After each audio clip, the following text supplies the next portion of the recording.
modo de fazer jornalismo. Eu via que as pessoas até então poderiam ver que a Tribuna da Massa poderia ser um programa assim muito voltado aos casos policiais e também um pouco mais apelativo. Sim. Mas eu acho que essa dupla, né, Leandro Passá e Lucas Rocha, e claro que toda a produção e todos os outros que estavam envolvidos, foram responsáveis por essa transição. Porque eu, enquanto telespectador, gosto de me sentir representado. Então, tu trazia a informação, sim, a verdade do fato, e não aquela coisa tão engessada que a gente estava acostumado na televisão. Entende? Uma balança, um equilíbrio. Então, eu acho que, falando em nome de todos os telespectadores que colocam o programa de vocês em primeiro lugar, te colocam também como o melhor apresentador local do Brasil, quero te dizer que nós conseguimos ver que vocês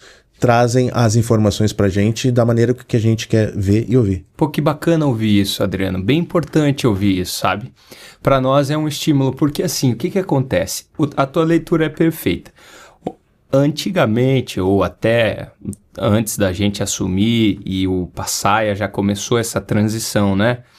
Antes nós tínhamos um programa que era estritamente policial. E ele era bem sangrento, assim, ele era sacal, assim, em certo momento.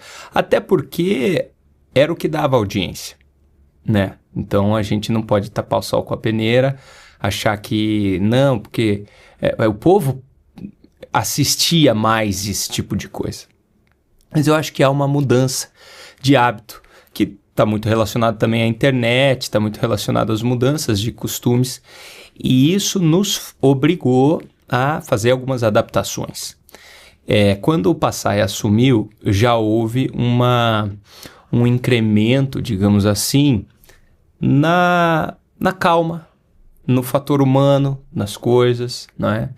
Não ser aquele sensacionalismo de ser o justiceiro e tal, sabe? Tem muito disso, tinha o herói justiceiro que estava na televisão. Nós podemos analisar tudo isso desde o Alborguete, né? E não é porque um era mais certo que o outro, não. Eram momentos diferentes. A televisão pedia coisas diferentes. Por isso que eu aprecio tanto, por exemplo, o Ratinho. O Ratinho começa dando cacetada na mesa, hoje ele é um dos programas mais engraçados. Você assiste, ele é humor, né? Ele é entretenimento. Então ele foi um cara que se adaptou muito bem às novas realidades. E o Tribuna da Massa, eu tenho orgulho de dizer que ele é um jornal que foi se adaptando também. Ele vai se adaptando, não é à toa que está há tanto tempo na vice-liderança, né? É muito difícil manter essa vice-liderança no cenário entre SBT e Record e Rede Massa e RIC, né? É uma disputa muito igual, né? Então, graças a isso e graças a Deus a gente está mantendo esses bons resultados. O que acontece? Nós começamos a perceber que precisávamos incrementar outros tipos de notícias, precisávamos mudar o jeito de trazer o jornalismo da segurança pública. Eu, como repórter, já tinha percebido isso. Então, o caso Daniel é emblemático, ele marcou muito a minha vida. Tem outros casos também, quando o avião da Chapecoense caiu, a gente foi até Chapecó, eu fui até Chapecó, fizemos uma cobertura bem especial, assim, bem marcante para a minha vida. E quando eu comecei a apresentar o programa, foi me dado um desafio. O desafio era o seguinte, a diretoria falou isso, nós queremos mais leve ainda, nós queremos um programa que seja cada vez menos policial. E é difícil, porque como eu te disse, muitas vezes é o que o público é o que está pagando no Ibope, sabe? É o que paga no Ibope. Então é um equilíbrio difícil de se ter. Quando a gente começou, então, a gente se desafiou para tentar sair da cachola e imaginar como que a gente pode fazer para não afastar a audiência, para que seja interessante e tudo mais. Até chegarmos no que estamos hoje, e é um organismo vivo que vai mudando dia a dia. Mas hoje, por exemplo, o Tribuna da Massa é um jornal que, se você assistir, você vai dar risada, com certeza. Tem brincadeira e tal, principalmente no palco ali, eu com o Douglas Bandeira, enfim, que está do meu lado, né? A gente dá risada um do outro, dá risada juntos, no meio, muitas vezes, de notícias difíceis. E esse que eu acho que virou o tchan, hoje em dia, do Tribuna. virou o diferencial do Tribuna. A gente, apesar de trazer notícias, muitas vezes são difíceis, a gente não traz só isso, e a gente traz leveza no meio de uma coisa e outra.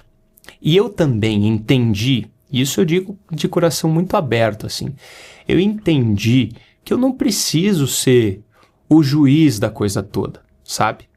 Quando eu comecei, eu me cobrava um pouco isso. Eu achava que eu precisava julgar aquelas coisas, que eu precisava analisar e falar, este canalha, ou vagabundo, sabe? Essa coisa assim.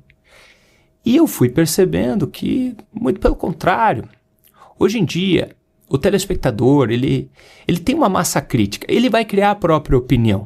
A nós cabe trazermos fatos. E eu, como apresentador, em certo momento falei, tá, então se a nós não cabe trazer um comentário, num caso desse, ou né, especificamente em alguns casos, não cabe trazer um comentário mais incisivo, o que eu faço?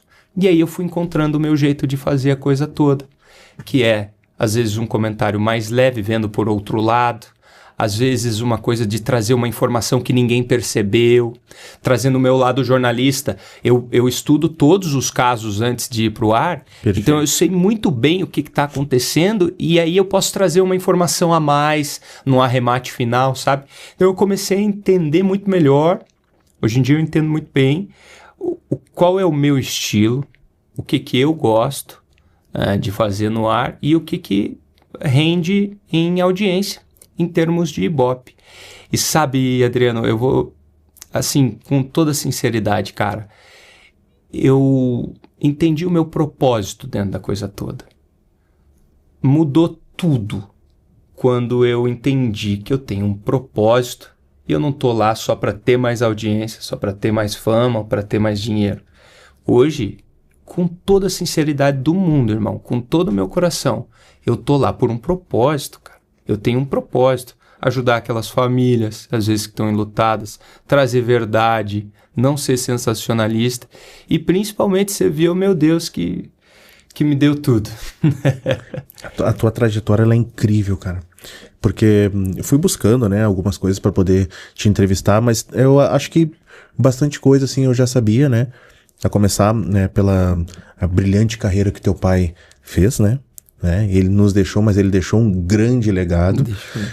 E as pessoas sabem que ele teve um casamento duradouro com a Ana Zimmermann, que acredito que ela, enquanto tua madrasta, também alguma coisa de jornalismo, ela... Nossa, né, eu aprendo muito com a Ana. Passava, né? A gente se fala rotineiramente, né? A gente se fala sobre coisas, dúvidas que ela tem, dúvidas que eu tenho, a gente se conversa, a gente se ajuda muito. Eu gosto muito da Ana, de verdade. Muito mesmo, assim. Ela esteve aqui, conversou bastante com a gente, contou muitas particularidades da carreira dela. Mas e como é que começa, Lucas? Teve alguma outra chance ou tu teve algum outro desejo de ter uma outra profissão ou o jornalismo já estava no teu DNA? Obviamente, sei que tu morou na Nova Zelândia, eu também morei na Nova Zelândia. Olha aí, ó, morei. Que interessante, que morei. Legal.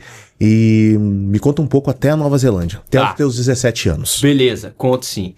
Então, assim, eu como eu te disse, né, a gente tava conversando aqui, eu cresci no ambiente de televisão, eu ia à televisão com o meu pai 2, 3 vezes por semana,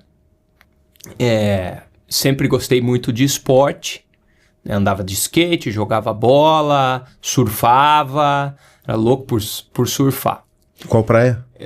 Ia pra Matinhos, Balneário, a gente passava férias lá e tal, tinha a casa do meu tio, a gente passava férias lá, então eu sempre surfei bastante, né? Relativamente, né? Sou meio prego, mas, mas amo o esporte. E assim, então eu cresci no ambiente de televisão. Também cresci no ambiente da farmácia de manipulação, que a minha mãe é farmacêutica, então... E até hoje eu trabalho com ela, a gente tem uma rede de farmácia de manipulação. Eu soube disso. A gente pode falar sobre isso. Mas então foi esses ambientes que eu fui crescendo, amava esportes. E aí eu também, muito cedo, comecei a falar inglês, eu fiz aula de inglês que e legal, tal. Cara. E aí comecei a falar inglês. Quando eu tinha ali meus 17 anos de idade, eu falei, poxa, preciso ir para algum lugar colocar esse inglês na prática para fechar, para selar, né? E nunca mais esquecer como falar inglês. Tu te criou em que bairro? No Portão. No Portão. Aham, no bairro Portão. Luciano é do Água Verde.